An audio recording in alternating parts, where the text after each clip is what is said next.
Hi YouTube, it's Richard again. So just recently my friend Joe messaged me to tell me that something that I've been photographing might be being pulled down. So I rushed out with my camera to see if there was anything left of it, and that is the old house from a previous episode in a village called Lamley. It's a beautiful house, but it's been left to rack and ruin since the owner died. So yeah, I rushed out to go and see. Thankfully the house was still standing, but the sheds and the outhouses around it had been knocked down.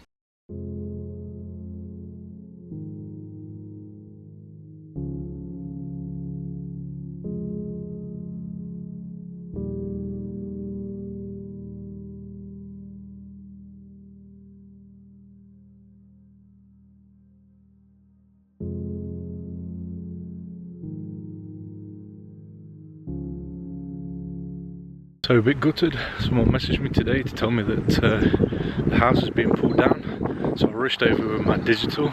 Didn't really have time to bring the film camera, but yeah, it looks like there's diggers and building work. I hope the house is not going to be knocked down, because that would be absolutely terrible. But oh well, progress.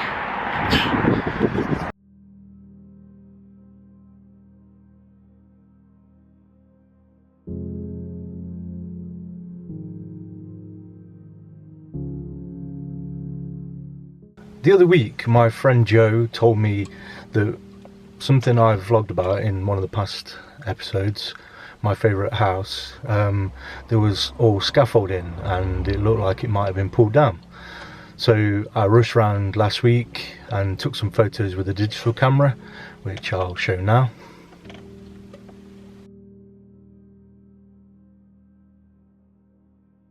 But this week I thought I would give myself a bit of a challenge. So I've come back to see the house, see the progress. Fingers crossed that it hadn't been pulled down, and luckily it hasn't. So today, for a bit of a challenge and a bit of a laugh, I have brought my box camera, which is the Coronet Ambassador. I've never actually shot with a box camera before, so this is something new. Looking on Google, apparently this is a box camera that was made by the Coronet camera company in Birmingham in the 1950s, and it's a 6x9, so yeah, something interesting. This model in particular apparently has got 2 shutter speeds and 2 apertures, so we've got f/16 and f/22, and then we've got 1/25 of a second and 1/50th, so which is going to be interesting. Also, looking on the side of the camera, there seems to be a button called filter. So again, I don't know, I've not actually had a look at this camera, so I haven't even got a clue how we load film, so all fun. But what I've also brought is, if that wasn't a challenge enough, I brought some Kodak Tri-X, and this apparently expired in, yeah, so this expired in 2012. So again, box camera and expired film. How the hell do you shoot that? So yeah, let's load it up, go out and have some fun.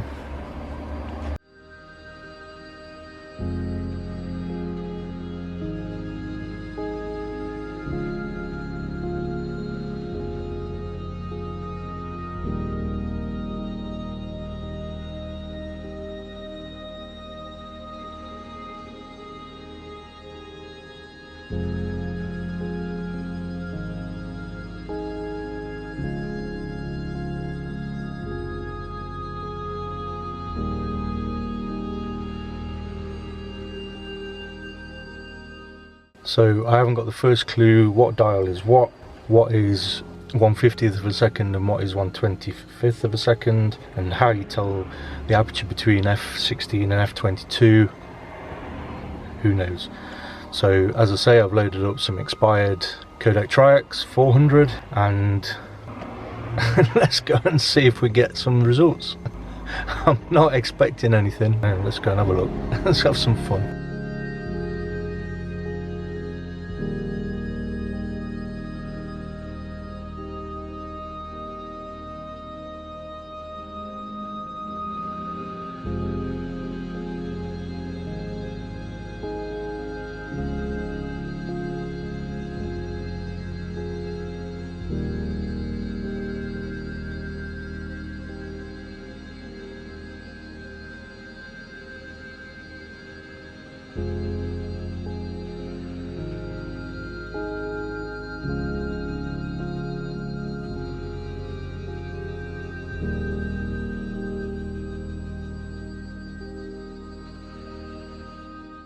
So I will come back again and make sure that I can get some more photos, but it's sad to think that this is the last time I'm actually going to see this place.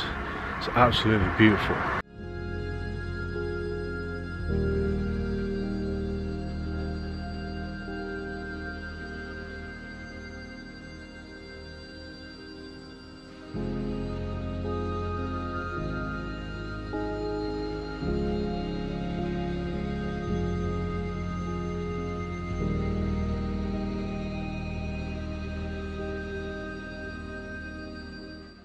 So yeah, it's such a shame that I don't have a lens for my 4x5, because I would love to come back and shoot this place on 4x5, but I don't know, will it still be here? Will it go? I don't know. Such a shame, but at least I've got it on video for prosperity. Hopefully, fingers crossed, the pictures come out on the 6x9 box camera. And I've just shot a few on the Nikon FM2N with Portra 160, so at least, sorry it's a busy road, but yeah, hopefully at least I've got some images of the place. Like I said, if I can sort out a lens for my 4x5 and it hasn't been pulled down yet, I'm going to come back and try and capture it. Back in the car, I spoke to a local neighbour. Apparently the place has not been inhabited for a few years now.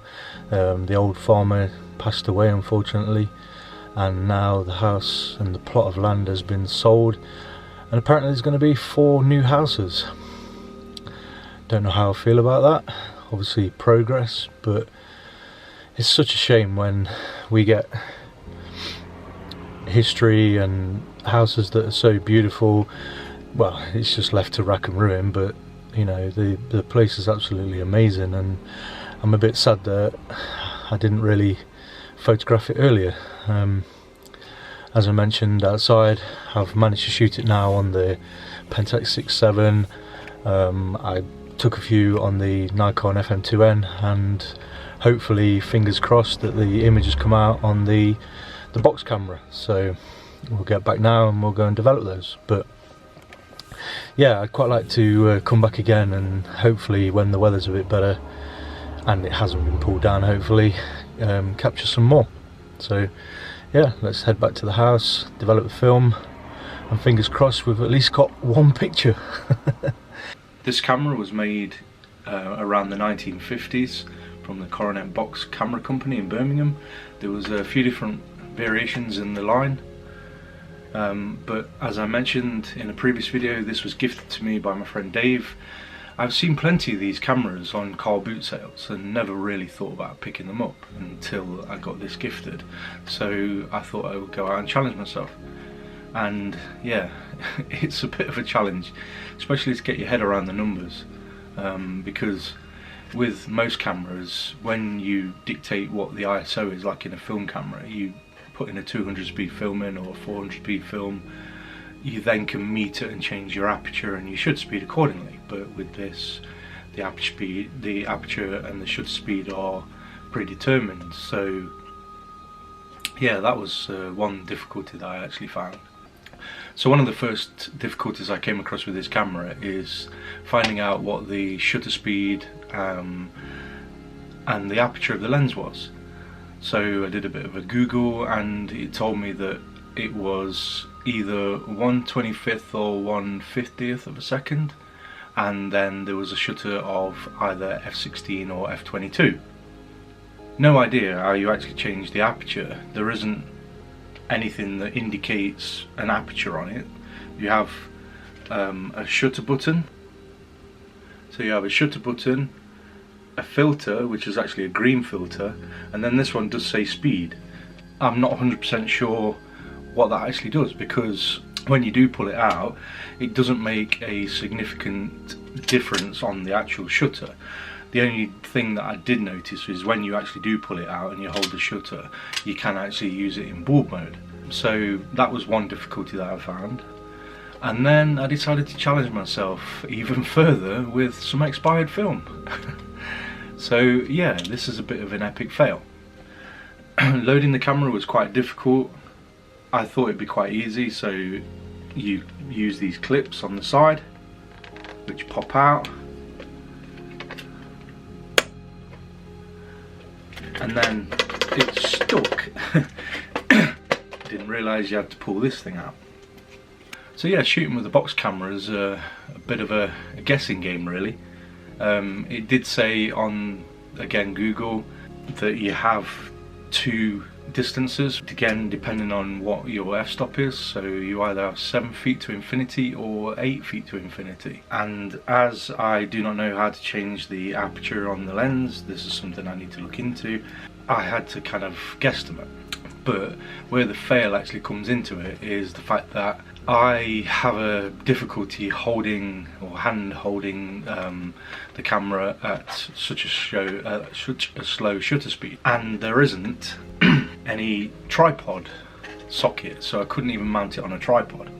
So as you can see, the images are a little bit shaky. I did quite like the way that the film came out. One of the shots I actually used the green filter, which is the one that is quite muddy and dark.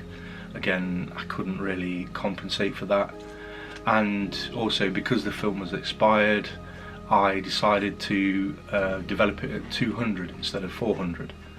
One thing I did get, which I wasn't expecting, was I did get a kind of double exposure, and I'm not sure whether that was me not winding it on properly or if I did something in the camera that did it automatically, but yeah, I managed to double expose one of the images. And then on the roll I had 2 blank frames, the first frame and I think it was the 5th frame or 4th frame, something like that, which came out blank.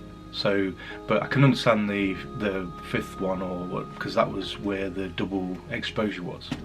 And again, I'm not 100% sure whether it was just me with the shaky hands or whether the lens does render the softer images. It's something I might shoot again and find out, or it might just end up being a shelf queen. I suppose in one respect it's great that there's houses available for people, but then in the second respect it's a beautiful old house, bit of history, and it's something else that's being pulled down for probably some modern monstrosities, and it was a subject that I was hoping to capture at various stages in the year and as it declined, and yeah, so that's another subject that I haven't got. So as I mentioned in the past video talking about this house, I'm glad I've actually managed to capture some images with it, because following on from a video that Azrael Knight posted about photographing a church and it catching fire, yeah, so at least I've got some images. I've got them both on digital, on my Pentax 6.7 as you've seen in a previous log, and then I took a few images what was left on the Nikon FM2N with Portra 160, so maybe they'll be okay. But yeah, a bit sad. But as regards to the box camera, yeah, a bit of a strange one. It's definitely, as they say, it's a challenge, and it definitely makes you think more about your photography, in the fact that is your exposure right, your distances and everything. So the box camera was definitely a bit of a challenge, and yeah, I'm not 100% sure. I really wish it had a tripod socket, because then me with my shaky hands from the gym, I probably could have got some better shots from it. But it was a bit of fun, something different to do, and yeah, got plenty more cameras as you can see on the shelves. Anyway, I wanted to keep this one short, so thanks for watching, and catch you in the next one.